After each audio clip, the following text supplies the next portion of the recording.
Are those flying boots? They use the force of gravity, redirecting it into differential equation slopes that you can surf. Yeah, I heard gravity and surf. Science fiction fantasy Jupiter Ascending settled in at third place, taking in $19 million at the weekend box office. You got some sort of savior complex? I just want to get the bad guys, but if I can't see them, I can't shoot them. Look, all these guys, they know your name. They feel invincible with you up there. They're not. They are if they think they are. No longer number one, American Sniper dropped to second place, but still pulled in more than $24 million. Hey guys, I smell Krabby Patties. I think it's this way.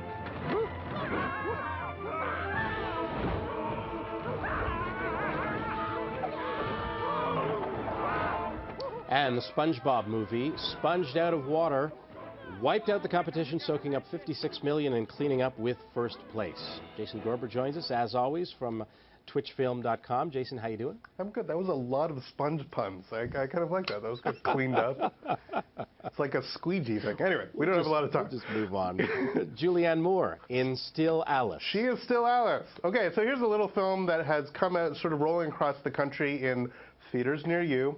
And the reason it's worth talking about, because this is the movie that's finally going to give Julianne Moore her Oscar. You heard it here. I heard it. This is the film that's going to give her Oscar. Why? Because she's really good in it, and she's really good in everything. And this probably shouldn't be the film that she should get the Oscar for, but nonetheless, she deserves an Oscar, so why not be for this movie? It's basically Julianne Moore gets early onset Alzheimer movie, and her husband, Alec Baldwin, sort of goes through it with her. And Kristen Stewart, who plays her daughter, is excellent, because Kristen Stewart keeps being excellent, which is kind of a surprise to people. People keep seeing Kristen Stewart movies and think, hey, that's the girl from Twilight. Why is she so good? And we keep saying she's really good. So yes, this is a film totally worth seeing. I didn't completely love it, but this is absolutely the kind of film that the Academy loves, so it's worth cherishing for that. And if it gives an actress of the caliber of Julianne Moore her Golden Trophy, what's not to love about it? What kind of trophies for Jupiter Ascending? Okay.